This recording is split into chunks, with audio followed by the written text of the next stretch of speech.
A senhora tem 30 dias para pagar os R$ 200.000, ou tomaremos a sua casa. A voz fria e impaciente do gerente ecoou no telefone. Eu havia enterrado meu único filho há menos de 48 horas. Minhas pernas cederam e o aparelho quase escorregou da minha mão suada. Trêmula, implorei que ele lesse os detalhes daquela dívida absurda. Meu filho havia guardado um segredo por anos e meu luto se transformou em puro choque. O telefone tocou numa tarde de terça-feira, às 14h20. Eu sei o horário porque olhei para o relógio de parede da cozinha quando o aparelho vibrou na bancada. O mesmo relógio de madeira escura com moldura dourada que o Evaldo trouxe de Ribeirão Preto numa viagem de trabalho em 1997, que atrasa 2 minutos por semana e que eu jamais mandei consertar porque aprendi a compensar na cabeça. Eram 14h20 de uma terça-feira comum, com café esquentando no fogão e o cheiro de alho fritando na frigideira. E minha vida era uma coisa. Quando desliguei, era outra. Atendi porque atendo sempre. Sou desse tempo em que telefone tocando é chamado de obrigação. Um reflexo tão antigo quanto a tabuada, gravado no corpo antes que existisse escolha. Minha mãe dizia que deixar telefone tocar sem atender era falta de educação. Levo isso até hoje, com 72 anos e articulação que reclama no frio, porque alguns ensinamentos não pedem licença para ficar. A voz era de homem jovem. Esse tipo de jovem que você reconhece pelo tom, não pela crueldade, mas pela indiferença, que é pior. A crueldade ao menos implica que a outra pessoa existe para você. A indiferença diz que não. Ele tinha aquela cadência de quem está cumprindo uma lista numerada de chamadas e cada nome na lista é apenas uma tarefa a ser riscada, não um ser humano do outro lado da linha. Leu meu nome completo. Glorinha Nascimento Pereira. Leu meu CPF. Leu meu endereço, rua e número, bairro em Campinas.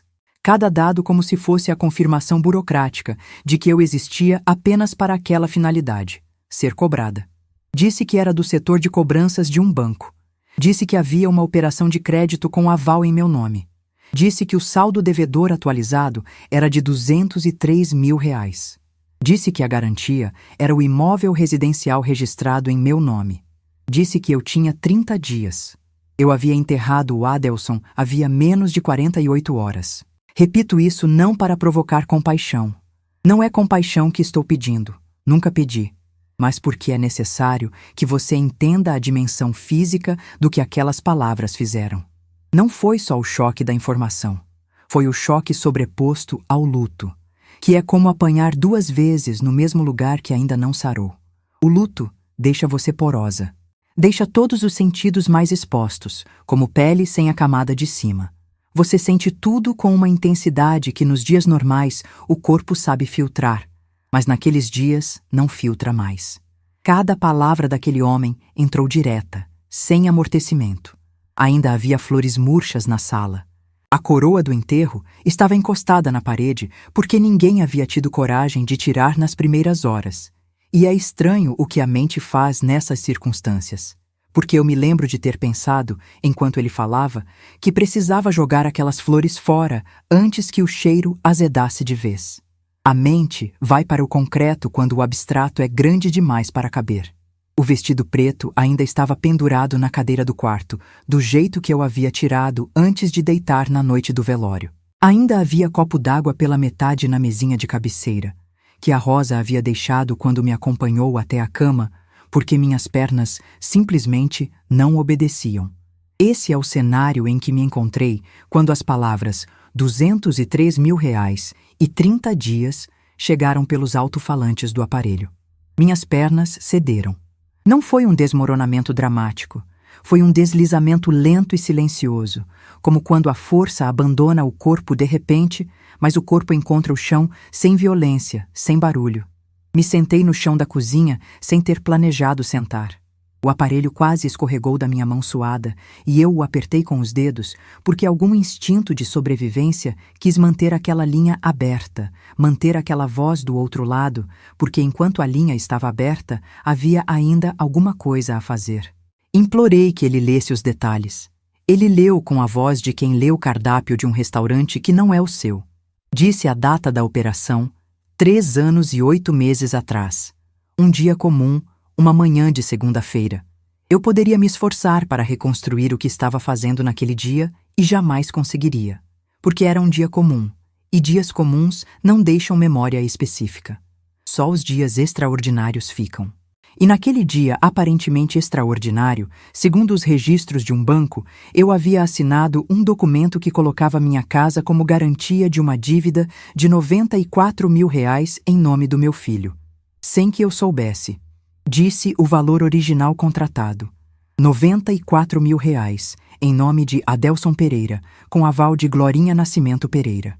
Disse que havia renovação da operação 1 ano depois, com o saldo remanescente capitalizado mais valor adicional. Disse que a última parcela paga tinha data de 8 meses atrás.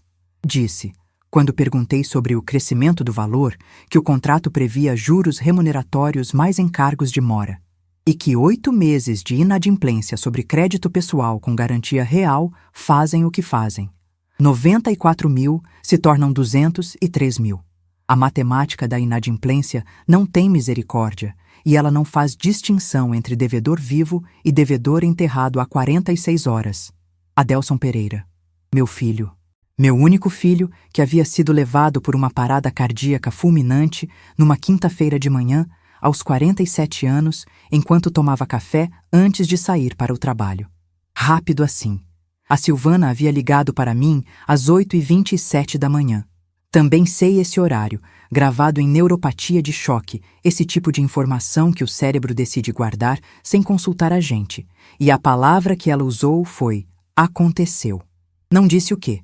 Disse: Dona Glorinha, aconteceu uma coisa com o Adelson. Como se aconteceu fosse neutro. Como se aconteceu coubesse em qualquer situação. Eu soube antes que ela terminasse a frase. Fui naquela manhã. Fiquei 2 dias. Acompanhei tudo. O velório, o enterro, as pessoas que vieram, os abraços de gente que eu mal reconhecia, os olhares de pena que são bem intencionados, mas que cansam depois de algumas horas. Voltei para a minha casa na noite do enterro com a Rosa ao meu lado porque ela insistiu e porque eu precisava, embora não conseguisse dizer em voz alta que precisava. Sou desse tempo em que pedir ajuda é difícil. A Rosa é desse tipo de pessoa que ajuda sem esperar que você peça, que é o único tipo de ajuda que de fato chega na hora certa. E 46 horas depois do enterro, o telefone tocou. Fiquei em silêncio por tempo suficiente para que o homem do outro lado perguntasse se eu ainda estava na linha. Disse que sim, e então aconteceu uma coisa que eu mesma não esperava. Em vez de chorar, em vez de desligar, em vez de dizer que era engano, ou que ligariam mais tarde, algo em mim virou. Uma chave pequena, mas precisa, que gira silenciosamente antes que a fechadura se mova. Pedi o número de protocolo da ligação. Ele hesitou. Não muito, mas o suficiente para eu perceber que não era a reação que ele esperava de alguém em estado de choque. Mas deu. Pedi o nome completo dele. Deu. Pedi o CNPJ do banco e o endereço da agência responsável pela operação. Ficou ligeiramente surpreso. Eu ouvi na respiração, naquele segundo de pausa antes de começar a ler. Mas deu tudo, porque eu havia feito a pergunta com aquela voz. Não a voz desesperada. A voz que vem de mais fundo, que tem menos emoção e mais aço. 30 anos de cozinha profissional me ensinaram uma coisa que a vida escolar não ensina. Quando a situação está saindo do controle, você não grita, você não corre, você não chora. Você abaixa o fogo. Você coloca ordem na bancada, você lê os ingredientes antes de prosseguir, porque receita feita em pânico fica ruim e decisão tomada em pânico fica pior. Desliguei. Fiquei sentada no chão da cozinha por alguns minutos. Olhei para as mãos. As mesmas mãos que haviam preparado o Adelson desde bebê, que haviam cortado o cordão umbilical do choro da madrugada para a mamadeira morna, que haviam embalado o joelho machucado, que haviam assinado a matrícula escolar, que haviam aplaudido na formatura do ensino médio com tanta força que ficaram doendo. As mesmas mãos que haviam segurado a mão do Evaldo nos últimos dias, que haviam distribuído comida para gerações de crianças, que haviam construído, tijolo por tijolo, mês por mês, décadas de poupança e disciplina, O patrimônio modesto, mas inteiramente meu, que agora, segundo um banco, estava comprometido por uma assinatura que eu não havia dado. As mesmas mãos que, aparentemente, haviam assinado um documento sem que eu soubesse. Me levantei do chão. Fui até a pia, abri a torneira, lavei o rosto com água fria, me olhei no pequeno espelho de moldura branca que o Evaldo colocou sobre a pia em 1991. O mesmo espelho, a mesma moldura que descascou num canto, mas que ficou porque eu me acostumei com a cara dela. Me olhei por um tempo que não sei medir, e disse em voz baixa, mas sem tremer: Glorinha, você ainda está de pé. Fica. Não é frase de livro, é frase de cozinha. É a frase que eu dizia para mim mesma nas madrugadas em que o Adelson estava doente, e eu tinha que aparecer às 5 da manhã para abrir a cozinha da escola assim mesmo. É a frase dos dias em que o Evaldo foi ficando menos e eu precisava continuar. É a frase que não tem grandiosidade nem heroísmo. Tem apenas a teimosia básica, orgulhosa e calosa de quem aprendeu que o mundo não espera que você se recupere. Então, você se recupera andando. Nos 3 dias seguintes, vivi num estado que não tem nome exato na língua portuguesa. Não era luto puro, embora o luto estivesse todo ali, intacto. A dor do filho perdido que não tem analgésico no mundo que alcance. Mas era também outra coisa. Uma vigília, um estado de atenção redobrada que coexistia com a dor de um jeito estranho, às vezes me fazendo sentir culpa, como se prestar atenção nos detalhes práticos fosse deslealdade ao filho morto, como se a indignação contaminasse a saudade. Mas a saudade e a indignação são 2 estados que existem ao mesmo tempo, sem se excluir. O Adelson que eu amei, o filho do domingo, o dos girassóis no meu aniversário, o que ligava na hora do almoço só para dizer que estava pensando em mim, esse filho existiu. Esses momentos foram reais. Nada do que eu descobriria depois apagaria isso. Só que havia outro Adelson, e era com esse que eu precisava lidar. No segundo dia, sentada na cozinha com uma xícara de café frio que havia esquecido de tomar, me peguei olhando para a poupança. Seria mais simples. Ligar para o banco, oferecer negociação, usar parte do que havia construído com décadas de disciplina e silêncio para apagar uma dívida que não era minha. Mais rápido. Menos doloroso, talvez, do ponto de vista prático. O luto poderia seguir seu caminho sem carregar esse peso junto. Mas alguma coisa, a mesma coisa que me havia feito pedir o protocolo enquanto as pernas falhavam, a mesma coisa que me havia colocado de pé diante do espelho, disse não. Pagar sem entender seria validar o que havia acontecido. Seria assinar embaixo de uma mentira pela segunda vez. E eu não assino mentira, nem a primeira vez, quanto menos a segunda. Foi na manhã do 4º dia que a Rosa chegou com café e pão e a frase que mudou a direção de tudo. Ela entrou, colocou a sacola na bancada, sentou na minha cadeira de sempre, olhou para mim com aquela franqueza direta que é a marca dela desde que somos vizinhas há 22 anos, e disse: Glorinha, preciso te contar uma coisa que vi no dia do velório, e fiquei com dúvida se devia falar, mas acho que você precisa saber. E então ela me contou que havia visto a Silvana sair do velório ainda durante as homenagens. Não um momento de ar, não um mal-estar. Uma saída com bolsa, com passo rápido, com conversa discreta no corredor com um homem que a Rosa não reconhecia. E que ela havia voltado 40 e tantos minutos depois, com o rosto recomposto e o ar de quem resolveu o que precisava resolver. Na hora achei estranho, mas não soube interpretar, ela disse. Agora, depois do que você me contou da ligação do banco, Glorinha, ela foi a algum lugar resolver alguma coisa enquanto seu filho estava no caixão. Aquilo assentou diferente do que as outras informações. Não foi choque, foi confirmação. O tipo de confirmação que você recebe para algo que seu corpo já havia intuído, mas sua mente se recusava a formalizar porque formalizar dói de um jeito específico. Liguei para o Cosme naquele mesmo dia. Cosme é cunhado por casamento, irmão do Evaldo, mas é família de verdade, que é a distinção que importa. Um homem que aparece nos momentos que importam sem precisar ser chamado 2 vezes. Passou décadas num cartório de notas em Campinas. Conhece o trâmite burocrático da vida civil melhor do que a maioria dos advogados, com a diferença de que explica em linguagem de gente. Quando terminei de contar o que havia acontecido, a ligação, os 203 mil, os documentos que eu supostamente havia assinado, a história da Silvana saindo do velório, ele ficou em silêncio por um momento. O silêncio do Cosme é diferente de outros silêncios. Não é hesitação, é organização.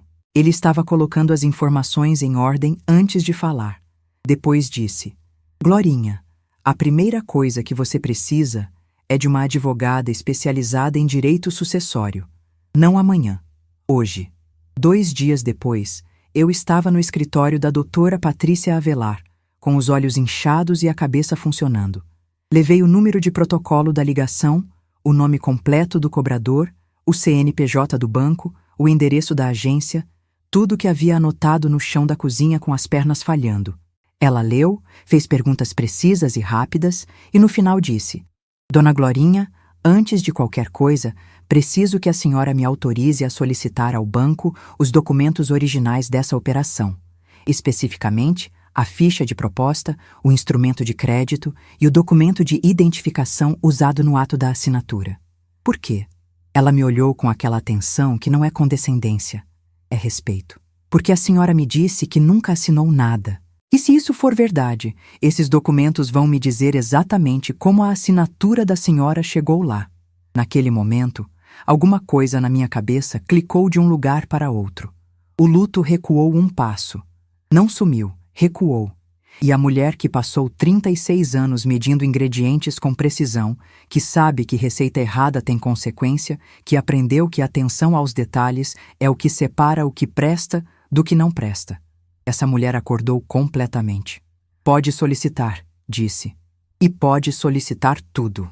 Eu não sabia ainda o que aqueles documentos iam revelar, mas eu sabia, com a certeza das mãos calejadas, com a certeza de quem conhece o próprio nome escrito desde que aprendeu a assinar, que a assinatura que estava naquele banco não era minha, e que alguém havia colocado ela lá. O que eu precisava descobrir era quem, e por quê, e o que fazer com essa descoberta.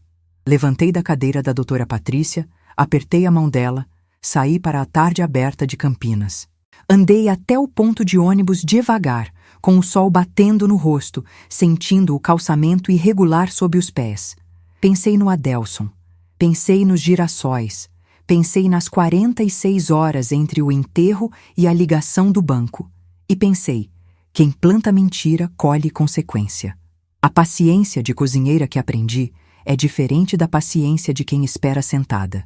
É a paciência de quem aguarda o ponto certo, que é diferente de passivo, que é ativo, vigilante, preciso.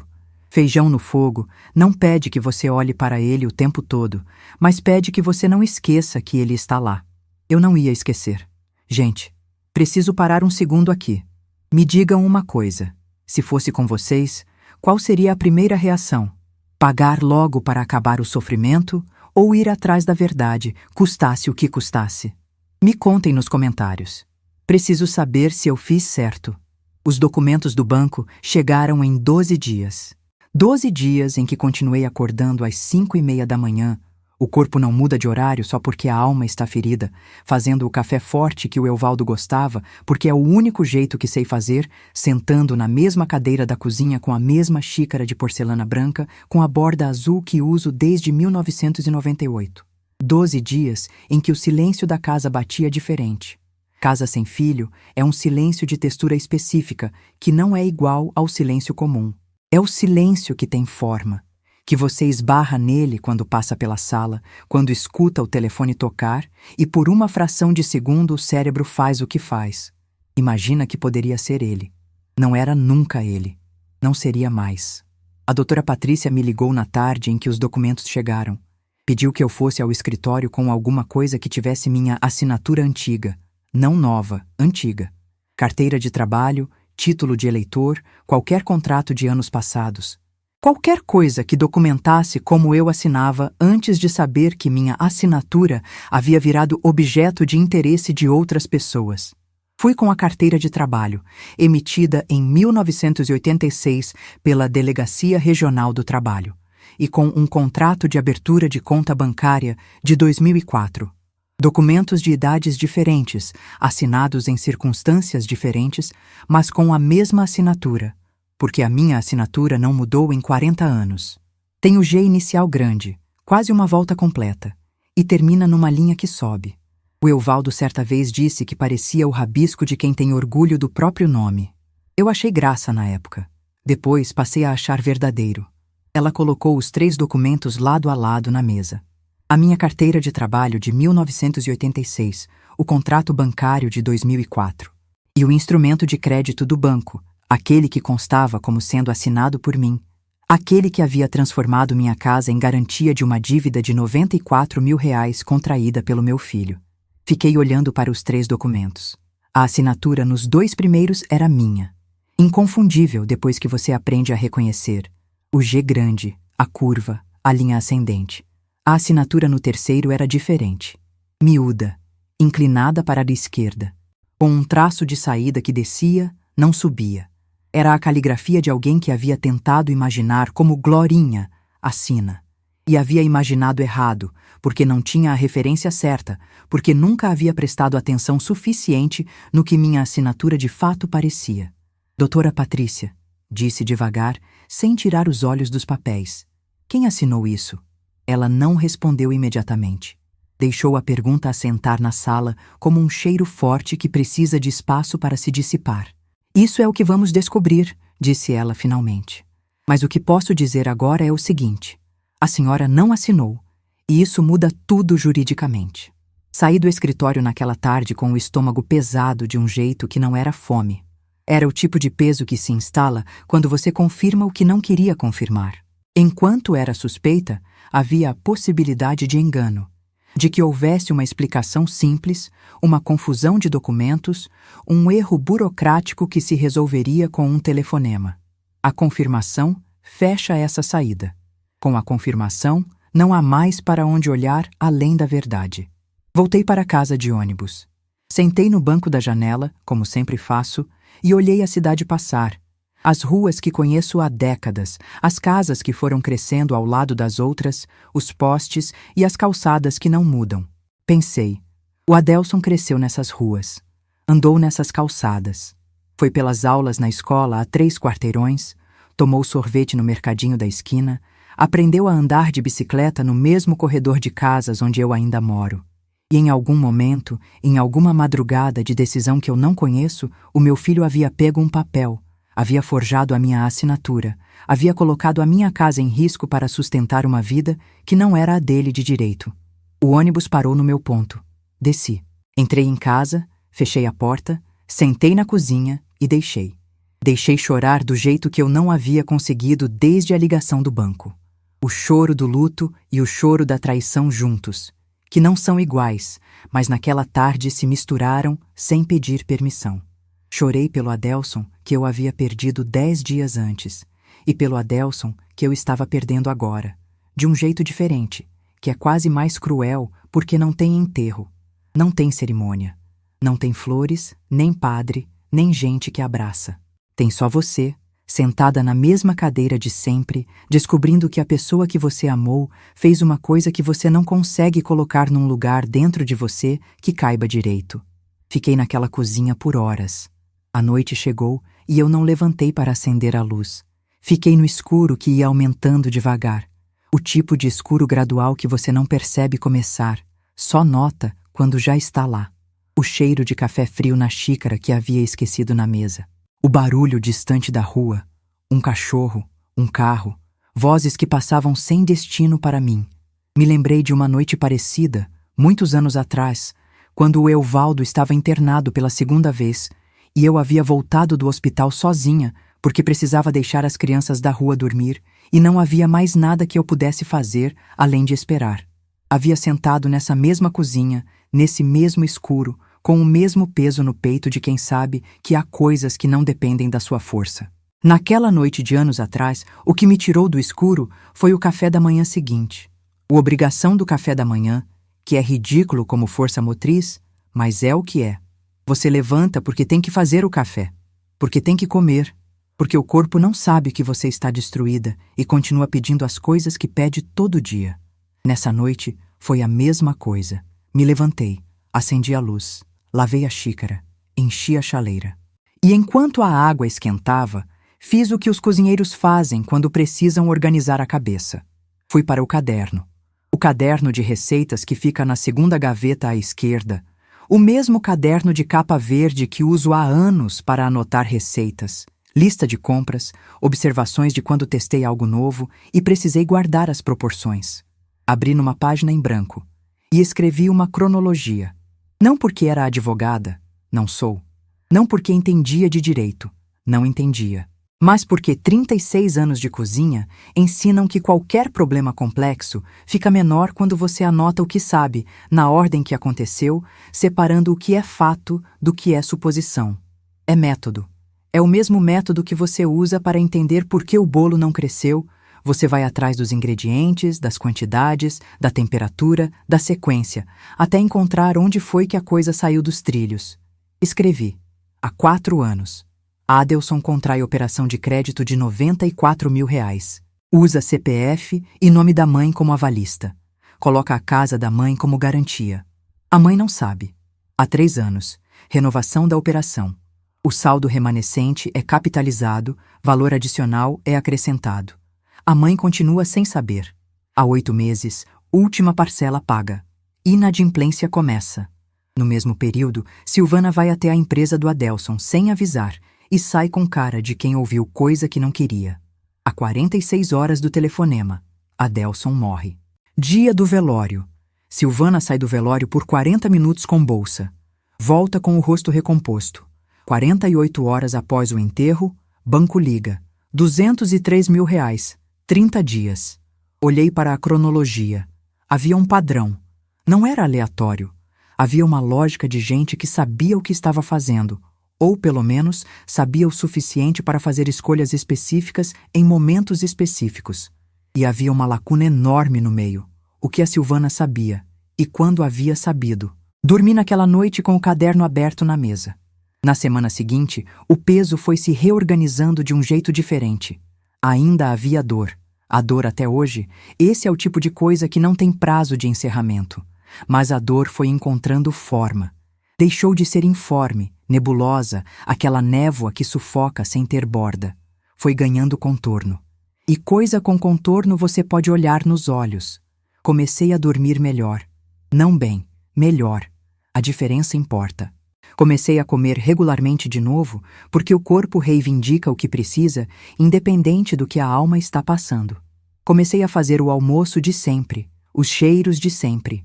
Alho, louro, cebola dourada na gordura quente, que são cheiros que reconhecem a casa como casa, que dizem que a vida continua aqui dentro, independente do que acontece lá fora. A Rosa veio tomar café numa manhã e disse: "Glorinha, você está melhor." Eu disse que estava tentando. Ela disse: "Não, você está melhor. Tem diferença." Ela estava certa. Havia diferença. Havia uma pequena solidez voltando. Não a solidez anterior ao luto, que é a solidez de quem não sabe o que perdeu ainda. Era uma solidez diferente, mais densa, como o ferro que foi fundido e resfriou de novo. Mais difícil de dobrar. Liguei para o Cosme e atualizei sobre os documentos. Ele ficou em silêncio por tempo suficiente para eu saber que estava digerindo. "Glorinha", disse ele depois. "Você sabe o que isso significa, né? Do ponto de vista documental?" "Sei. Significa que alguém falsificou minha assinatura. Significa que alguém falsificou sua assinatura num instrumento financeiro com garantia real. Isso não é um equívoco. É uma decisão deliberada de alguém que tinha acesso aos seus dados e escolheu usá-los sem a sua autorização. Havia apenas uma pessoa com acesso completo ao meu CPF, ao meu endereço, e com motivação suficiente para tomar essa decisão deliberada. Havia apenas uma pessoa que se beneficiou dos R$94 mil e que tinha os dados da minha casa registrada em cartório. Meu filho. Falar isso em voz alta, ou ouvir o Cosme falar, que é quase a mesma coisa, foi diferente de pensar. Pensar mantém as coisas dentro, onde você ainda controla a temperatura. Falar coloca para fora, onde elas viram realidade objetiva que outras pessoas também reconhecem. "Eu sei", disse. "Eu sei quem foi. E sabe o que vem depois disso?" "Sei", a doutora. Patrícia vai usar o laudo para proteger a casa. E a Silvana tem outra história.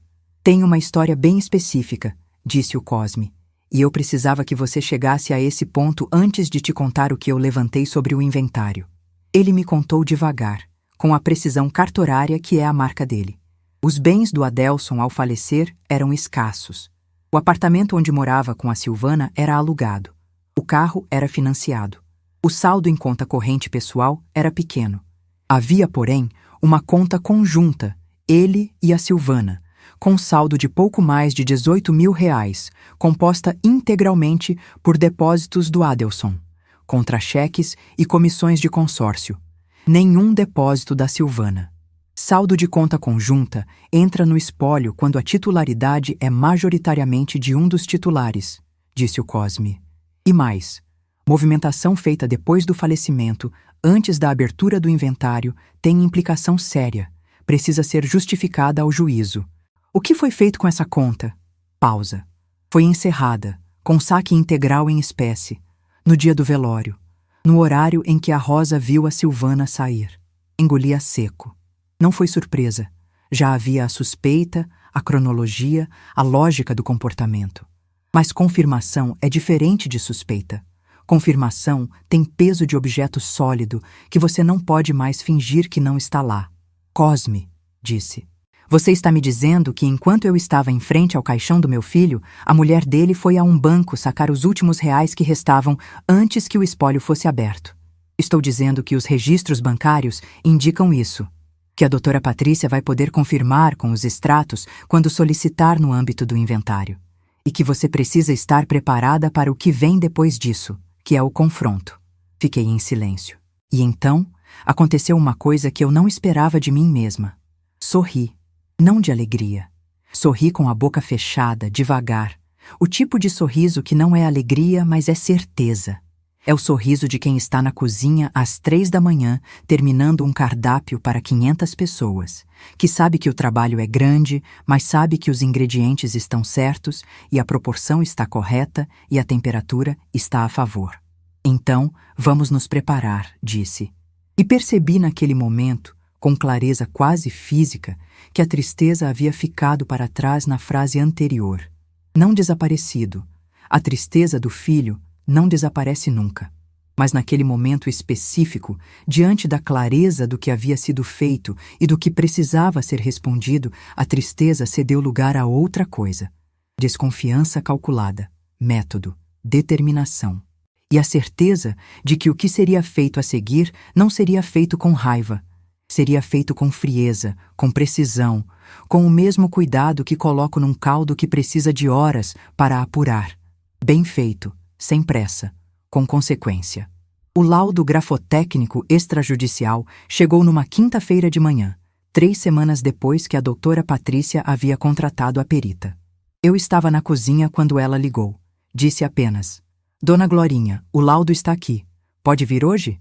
Não precisou dizer mais. Estava no escritório 2 horas depois. O documento tinha 11 páginas, linguagem técnica que a doutora Patrícia foi traduzindo conforme líamos juntas, e uma conclusão que ocupava menos de um parágrafo, mas que tinha o peso de uma sentença. A perita havia comparado a assinatura constante no instrumento de crédito com 12 amostras da minha assinatura verdadeira, coletadas de diferentes documentos ao longo de diferentes décadas. Havia analisado ângulo de inclinação, pressão, ordem dos traços, proporção entre letras, características de arranque e término. Havia encontrado divergências em 8 das 10 categorias de análise que utiliza como critério. A conclusão: a assinatura constante no instrumento de crédito apresenta divergências expressivas em relação à escrita manuscrita da suposta signatária, sendo incompatível com sua grafia habitual. Não há elementos que confirmem autoria pela titular. Incompatível. Essa palavra ficou na minha cabeça, enquanto voltei de ônibus para casa. Incompatível. Aquela assinatura e a minha eram incompatíveis. Quem havia assinado não me conhecia bem o suficiente para imitar a minha letra. Havia tentado e havia falhado de um jeito que 11 páginas de análise técnica agora documentavam com precisão. A doutora Patrícia havia me explicado, antes de eu sair, que esse laudo seria a peça central da defesa no eventual processo de execução. Que com ele na mesa, o banco teria uma situação difícil para justificar, porque havia concedido crédito com base num documento de identificação do avalista, e aquele documento tinha uma assinatura que não era da avalista. O banco também era, de certa forma, parte lesada nessa história, ou pelo menos tinha interesse em que a história fosse apurada rapidamente para limitar o próprio dano. Mas, ela disse antes de eu sair, há uma pergunta que o laudo não responde. Ele diz que não é sua assinatura. Não diz de quem é. Eu sei de quem é. Eu também acho que sei. Mas achar não basta. Precisamos de algo que sustente. Foi quando liguei para o Toninho. Toninho havia trabalhado com o Adelson por 5 anos na mesma empresa de consórcios. Tinha vindo ao velório, me abraçado com aquele aperto de quem não tem palavras, mas precisa estar presente, e desaparecido depois na multidão de rostos que aparece nesses momentos. Eu o conhecia de vista, de alguns almoços de confraternização da empresa ao longo dos anos. O tipo de conhecimento que não é intimidade, mas é suficiente para reconhecer o rosto. Liguei para o número que encontrei numa agenda antiga de quando o Adelson ainda morava comigo e deixava recadinhos na cozinha. Toninho atendeu no segundo toque. Disse que era a Glorinha, mãe do Adelson. Disse que estava tentando entender algumas coisas sobre os últimos anos dele e que queria conversar. Ele demorou um momento antes de responder.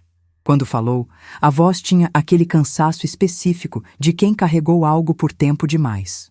Dona Glorinha, eu tenho coisas para te contar que não sei se você vai querer ouvir. Preciso ouvir, Toninho, mesmo que doa. Nos encontramos 2 dias depois num bar perto da empresa onde ele agora trabalhava, numa tarde de quarta-feira com o sol baixo e a rua cheia de gente saindo do trabalho. Ele chegou 5 minutos antes de mim, já com café pedido, com aquela postura de quem está se preparando mentalmente para uma conversa difícil. Sentei. Pedi café também. E deixei ele começar. O que Toninho me contou ao longo de 1h30 e 2 cafés cada, foi uma história que eu reconhecia em pedaços.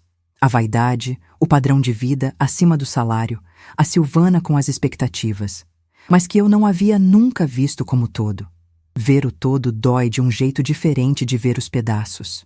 O Adelson havia passado os últimos 4 anos sustentando uma fachada.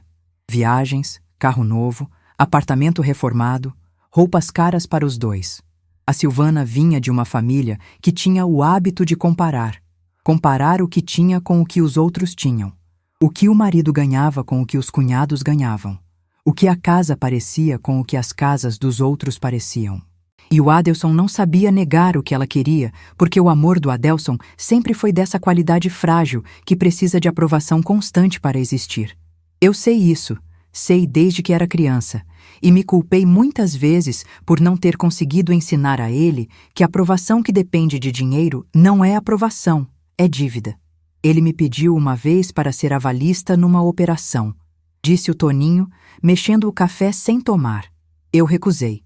Na época, ele não me contou os detalhes, só disse que era uma coisa rápida, que pagaria em 6 meses. Eu disse não porque eu conheço esse tipo de coisa. Tenho irmão que fez isso e não terminou bem. Não soube na hora que era para cobrir dívida de consórcio que ele mesmo havia feito no nome de clientes. Parei. No nome de clientes? Sim. Ele olhou para cima por um momento, como se estivesse decidindo como continuar. Dona Glorinha, o que eu vou te contar agora não está confirmado por mim, mas vem de alguém que estava lá. O meu colega que ficou na empresa. O Adelson havia feito algumas operações de consórcio usando CPFs de clientes que haviam cancelado o plano, sem autorização, obviamente. Quando a auditoria interna foi feita, há 8 meses, esses documentos apareceram. Engoli a seco. E a Silvana foi até a empresa no dia da auditoria. Foi. Toninho olhou direto para mim. Meu colega disse que ela entrou na sala do diretor sem avisar. Ficou dentro por uns 20 minutos. Ninguém ouviu o que foi dito, mas saiu com cara de quem ouviu coisa que não queria ouvir, mas que não era surpresa. Não era surpresa. Não era surpresa. Ficamos em silêncio por um momento.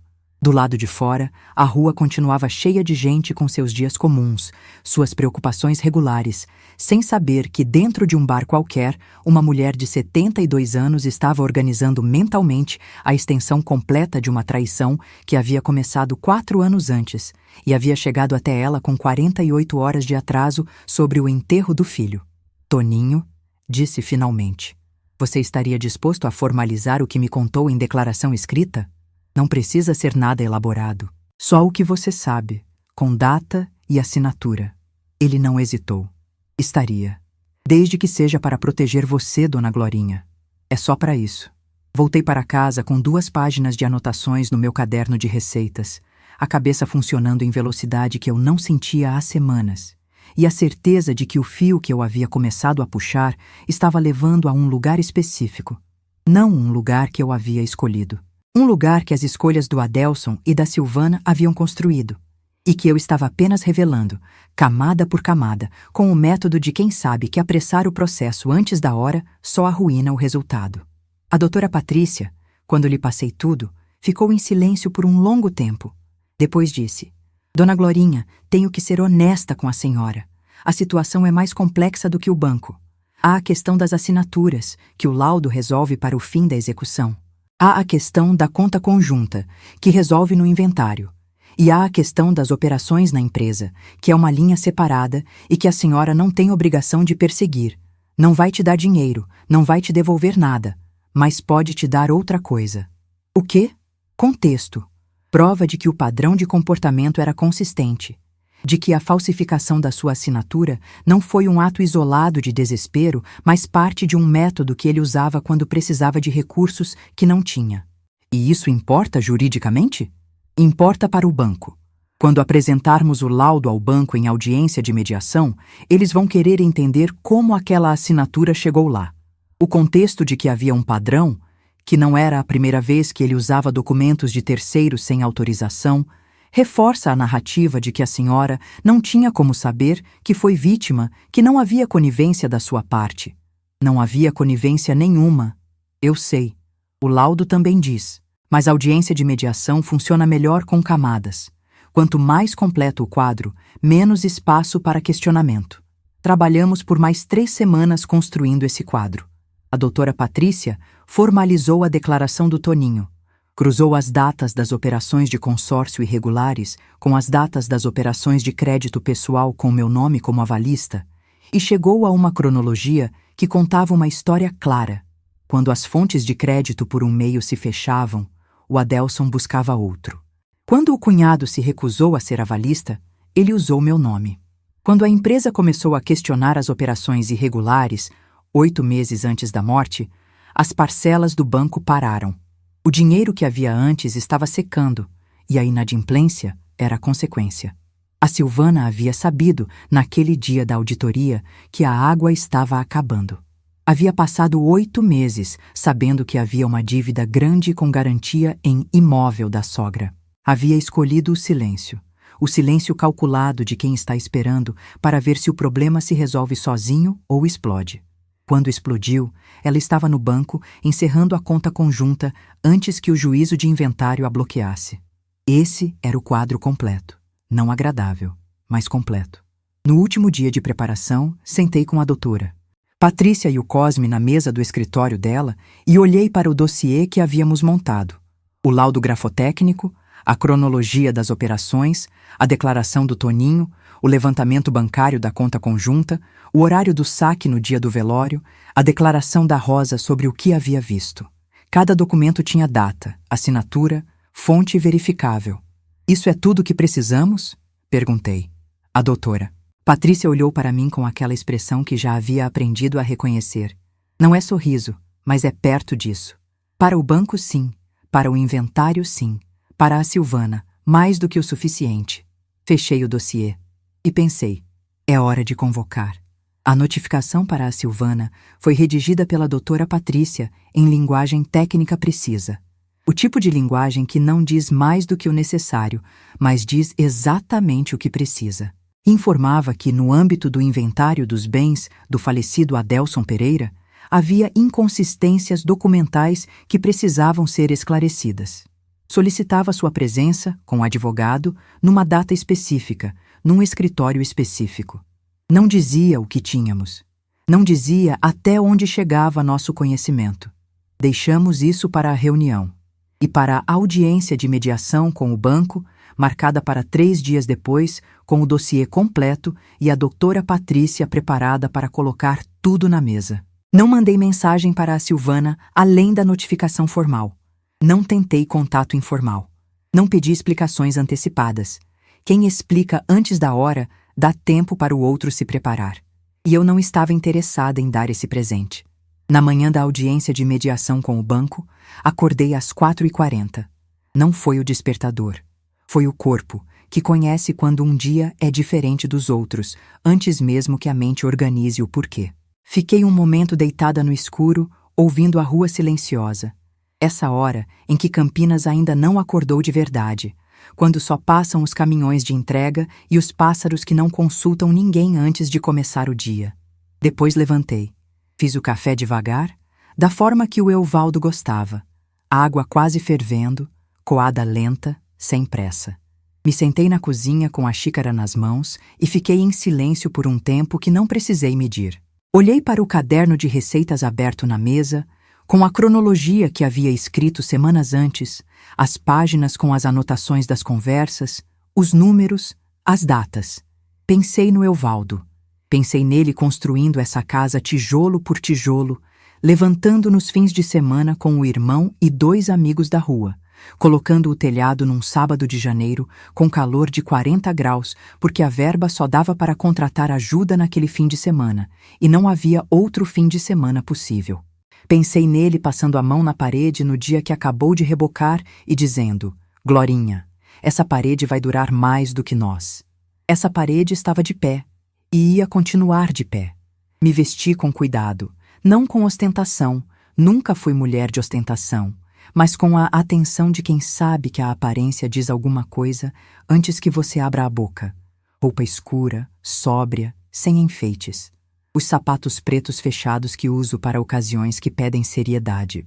O cabelo arrumado com aquele coque simples que aprendi há décadas, sem perfume forte, sem joia chamativa. Queria parecer o que sou. Uma mulher de 72 anos que sabe exatamente o que está fazendo.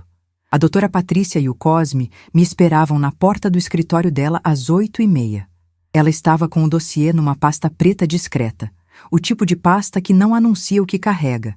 Eu havia aprendido que ela preferia assim, que a surpresa é ferramenta. O Cosme estava com a expressão tranquila de quem passou a vida em cartório e viu situações piores do que essa se resolverem com método e paciência. Como você está? Perguntou ele. Pronta, disse. A audiência de mediação foi numa sala sem janela no andar administrativo de uma agência bancária do centro. Mesa comprida, cadeiras de couro que tentavam ser imponentes, um ar-condicionado que fazia barulho baixo e constante. O cheiro do lugar era esse cheiro específico de banco, papel, plástico novo, um leve odor de ambiente fechado que os filtros não conseguem eliminar completamente. A advogada interna do banco chegou 2 minutos depois de nós. Jovem, bem vestida, com aquela postura de quem foi treinada para não demonstrar reação. Tinha um auxiliar ao lado com um notebook e uma pasta própria. Cumprimentou a doutora Patrícia pelo nome, o que significava que havia feito a lição de casa. Nos cumprimentou a mim e ao Cosme, com educação eficiente. Sentamos. A doutora Patrícia não perdeu tempo. Abriu a pasta, tirou o laudo grafotécnico e o colocou no centro da mesa. Vou ser objetiva, disse. Minha cliente não assinou o instrumento de crédito em questão. Esse laudo, produzido por perita com registro no Instituto de Identificação, documenta com base em análise técnica de 12 amostras de grafia, que a assinatura constante no documento apresenta divergências em 8 categorias de 10 analisadas. A conclusão é de incompatibilidade com a grafia habitual da titular. A advogada do banco não demonstrou reação visível, mas o auxiliar parou de digitar por 1 segundo. Estamos acompanhando, disse a advogada do banco. A doutora Patrícia continuou. Apresentou a cronologia, as datas das operações, a data da última parcela paga, a data da morte do Adelson, a data da ligação de cobrança. Apresentou a declaração do Toninho, que contextualizava o padrão de comportamento do devedor original. Apresentou o extrato de movimentações que o próprio banco havia fornecido nos documentos solicitados, cruzado com a cronologia. Cada peça foi colocada na mesa devagar, com a calma de quem não tem pressa porque tem razão. Eu fiquei em silêncio durante toda essa parte. Tinha aprendido, com décadas de cozinha coletiva, de refeitório de escola, de servir 200 refeições por dia, que tem hora que o trabalho fala por você, que abrir a boca quando os documentos estão falando é redundância, que confiança de verdade não precisa de muita voz. Deixei os documentos falarem. A advogada do banco pediu 15 minutos de intervalo. Voltamos com café que ninguém tocou e um silêncio que tinha textura de quem está recalculando. A advogada do banco disse que o caso seria encaminhado para a área de conformidade interna, que qualquer procedimento de execução sobre o imóvel estava suspenso enquanto a apuração fosse conduzida, que o banco entendia que havia uma inconsistência documental que precisava ser investigada e que a instituição tinha interesse próprio em apurar as circunstâncias de concessão. O imóvel está formalmente protegido de qualquer execução durante o período de apuração? Perguntou a doutora Patrícia. Está. Eu olhei para a advogada do banco. Ela olhou de volta. Não era simpatia, mas era respeito profissional, o tipo de olhar que reconhece que a outra parte fez o trabalho direito. Obrigada, disse. Não precisei dizer mais do que isso. Na saída, a doutora Patrícia disse: Dona Glorinha, a casa está segura? Respirei com os pulmões inteiros pela primeira vez em semanas. O ar frio de ar-condicionado do corredor do banco entrou e saiu de um jeito que parecia diferente de antes. Como se o mesmo ar pudesse ter sabor diferente dependendo do que você acabou de fazer. E a Silvana? Perguntei. A Silvana tem um problema separado, e vamos tratar dele separadamente. A reunião com a Silvana foi marcada para uma quinta-feira, 2 semanas depois. Escritório da doutora Patrícia, às 10 da manhã. A notificação havia chegado pelo advogado dela, e a resposta, pelo advogado dela, nunca pela Silvana diretamente, havia confirmado presença. Naquelas 2 semanas, não dormi mal. Não fiquei ansiosa. Liguei para a Rosa na terça, almoço longo com o Cosme no domingo, conversa com a doutora Patrícia por telefone para alinhar cada detalhe da reunião. Havia uma serenidade que eu não esperava sentir. Não a serenidade da resignação, mas a serenidade de quem completou a preparação e sabe que está pronto. Na manhã da reunião, acordei no horário normal, fiz o café normal, me vesti com a mesma roupa sóbria da audiência do banco. Olhei uma última vez para o caderno de receitas aberto na cozinha, a cronologia, as anotações, as páginas que haviam sido o esqueleto de tudo. Fechei o caderno e o coloquei de volta na segunda gaveta à esquerda, onde fica sempre. Estava feito. A Silvana chegou ao escritório com 10 minutos de atraso. Não o atraso desorganizado de quem esqueceu, mas o atraso calculado de quem quer chegar depois. É uma técnica de quem acha que entrar depois dá vantagem. Veio com o advogado dela, um homem de meia idade com pasta de couro e expressão de quem não foi brifado direito sobre o que esperava encontrar. Ela estava bem vestida. Sempre foi uma mulher de atenção à aparência, com aquele perfume enjoativo que eu havia aprendido a reconhecer nos anos em que ela frequentou minha casa.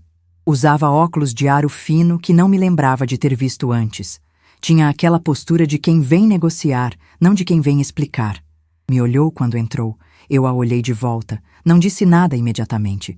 Deixei o silêncio trabalhar. Ela desviou o olhar primeiro. A doutora Patrícia conduziu a abertura. Breve, técnica, sem drama.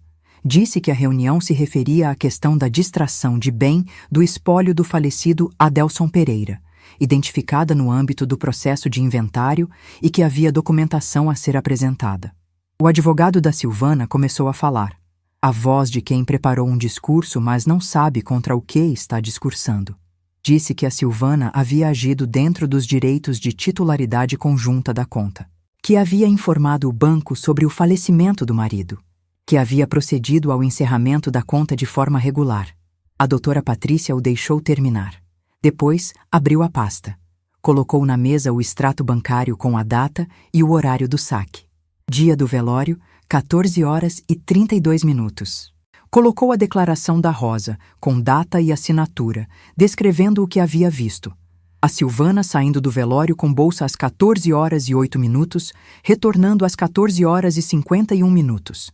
Colocou o documento do banco, informando a composição dos depósitos da conta conjunta. 116 depósitos ao longo de 4 anos, todos provenientes do CPF do Adelson. 0 depósitos identificados com o CPF da Silvana. Coloquei cada papel na mesa devagar, um de cada vez, com o silêncio que documentos merecem. O advogado da Silvana parou de falar. Olhou para os papéis, olhou para ela. Ela estava com o olhar fixo na mesa. O valor integral da conta, de R$ 18.742, disse a doutora Patrícia com aquela voz calmíssima, foi sacado em espécie às 14 horas e 32 minutos do dia do velório de Adelson Pereira. Esse valor integrava o espólio, dado que a titularidade era majoritariamente do falecido. A movimentação, realizada antes da abertura formal do inventário, configura distração de bem, com implicação processual clara perante o juízo competente. A Silvana pode prestar esclarecimentos, começou o advogado. Pode e vai, disse a doutora Patrícia. Ao juízo do inventário, com todos esses documentos já no processo. A Silvana levantou o olhar para mim pela primeira vez desde que havia entrado. Eu a olhei, sem raiva. Raiva é quente demais para o que eu estava sentindo. Sem mágoa também, porque a mágoa de Silvana havia se convertido em outra coisa há semanas. O que eu sentia era a frieza precisa de quem terminou um trabalho longo e está vendo o resultado. Silvana, disse, você saiu do velório do seu marido para ir ao banco sacar o dinheiro antes que eu pudesse, enquanto eu estava em frente ao caixão do meu filho. Você fez isso. Ela não respondeu. Não precisa responder para mim. Vai responder ao juiz. O advogado dela cochichou com ela por um momento. Depois se voltou para a doutora Patrícia. Há possibilidade de acordo extrajudicial para a devolução do valor ao espólio? A doutora Patrícia virou para mim com aquele olhar de consulta. Pensei por um momento. Disse. Desde que seja com prazo curto, condições documentadas e que qualquer descumprimento gere notificação imediata ao juízo. O advogado da Silvana anotou. Uma coisa a mais, disse. Quero que fique registrado nessa reunião que eu sei o que aconteceu, que sei que você sabia das dívidas, que sei que você foi à empresa no dia da auditoria e soube do que estava acontecendo, que você escolheu o silêncio por 8 meses enquanto a situação ficava pior. Não porque tinha medo, mas porque estava calculando o que salvar para você. Ela tinha os olhos marejados. Não sei se era remorso ou estratégia. Não me importava distinguir. Não estou pedindo explicação, continuei. Não estou pedindo desculpa. Estou te dizendo que eu sei e que essa história vai ficar documentada do jeito certo em todos os lugares que precisar, para que nunca fique dúvida de como aconteceu. Me levantei da cadeira. Estendi a mão para a doutora Patrícia. Estendi para o Cosme. Não estendi para a Silvana nem para o advogado dela. Fui até a porta. Antes de abrir, sem me virar. Cuide da sua vida, Silvana. O que ficou aqui não te pertence mais. E saí. O banco concluiu sua apuração interna 4 meses depois da audiência de mediação. A comunicação chegou num envelope com o timbre da instituição. O mesmo banco cuja voz impaciente havia me colocado no chão da cozinha 48 horas depois do enterro do meu filho.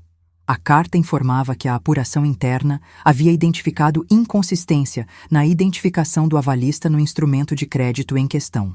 Que os peritos da própria instituição, ao analisar os documentos originais, haviam associado a caligrafia da assinatura questionada a traços da própria letra do devedor principal. O Adelson havia falsificado minha assinatura ele mesmo, convencido talvez de que resolveria antes que virasse problema.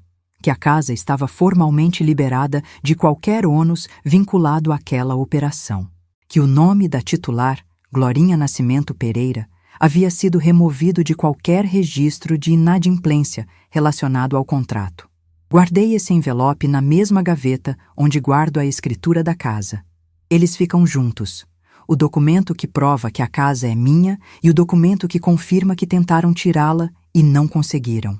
A Silvana devolveu ao espólio os R$ 18.742, parcelados em 6 meses conforme o acordo documentado. Sem falta, sem atraso. O juízo do inventário registrou a devolução e encerrou a questão. O inventário em si durou meses, como inventário sempre dura. Não existe pressa no direito sucessório, existe método. No final, renunciei formalmente à herança. O patrimônio líquido do Adelson era negativo. As dívidas que havia construído ao longo de anos superavam tudo o que havia deixado. Assinar a renúncia foi, ironicamente, o único ato desse processo em que assinei com a minha letra verdadeira. O G grande e a linha que sobe, protegendo o que é meu de herdar também o peso que ele havia escolhido carregar sozinho. A Silvana saiu de Campinas poucos meses depois do encerramento do inventário. Soube por uma conhecida comum que foi morar com a irmã em outra cidade. Não tenho informação além dessa e não busco ter. Não é frieza. É a escolha de quem decidiu que não vai dedicar energia a vigiar a queda de quem já caiu. O Adelson. Esse nó que não desata, que provavelmente nunca vai desatar. Chorei por ele muitas vezes depois de saber tudo. Ainda choro. Não toda semana. Não toda vez que olho para a cadeira onde ele sentava na minha cozinha quando vinha me visitar. Mas de vez em quando o cheiro de girassol chega de algum jardim da rua, ou quando o telefone toca em domingo e por uma fração de segundo o cérebro faz o que faz. Choro pelo filho do domingo, pelo dos girassóis, pelo que segurou minha mão no enterro do pai. Esse filho existiu. Esses momentos foram reais. Aprendi a carregar os 2 Adelson ao mesmo tempo. É um peso irregular, desses que a gente nunca aprende a equilibrar direito, mas aprende a andar com ele. Não aceitei o que ele fez. Aceitar seria o mesmo que dizer que estava tudo bem, e não estava. Mas aprendi a não deixar o que ele fez apagar o que ele foi de bom. Assim como não deixo o que ele foi de bom apagar o que ele fez de errado. As duas coisas existem juntas, sem resolução, e talvez seja exatamente isso que é a vida de verdade. Não binária, não arrumada, não com moral simples no final. O que tenho no final é isso. Minha casa está em pé. Meu nome está limpo. Minha poupança está intacta. Tenho o pé de limão no quintal que cuido desde que o Evaldo plantou a muda. Tenho o manjericão que uso no molho de toda semana. Tenho a Rosa que toma café comigo nas terças, com aquela franqueza direta que é o maior presente que uma vizinha pode ter. Tenho o Cosme que aparece no último domingo do mês com aquela cara de irmão que não precisa de explicação longa para entender o que você está sentindo. Semana passada, fui à confraternização de aposentados da escola. Tinha gente que eu não via há anos. Uma ex-colega da cozinha me abraçou com aquela força de quem sente o abraço de verdade e disse: "Glorinha, você continua igual. Como você faz?" Não respondi na hora, mas pensei: não continuo igual. Continuo de pé, que é diferente, e que, com tudo que passei, é muito mais do que suficiente. Dignidade não está em banco nenhum, não está em herança, não está em dinheiro que vem fácil, não está em nome que aparece em escritura de apartamento reformado com dinheiro que não era de ninguém. Dignidade está na coluna ereta, no nome limpo, nas mãos calejadas que construíram o que é seu e que, quando chegou a hora, também souberam defender. Não me derrubaram quando me tiraram o filho. Não me derrubaram quando tentaram me tirar a casa. Porque mulher que aprendeu a alimentar outros pela vida inteira sabe, mais do que ninguém, que o que sustenta uma pessoa não está em nenhum banco. Está no suor de cada dia que você não desistiu. Se você chegou até aqui, já sabe que essa história não era sobre dinheiro. Era sobre dignidade. Compartilha com alguém que precisa ouvir isso hoje. Inscreve no canal para não perder as próximas histórias. E clica na história que está passando na tela agora. Ela também vai te prender do começo ao fim.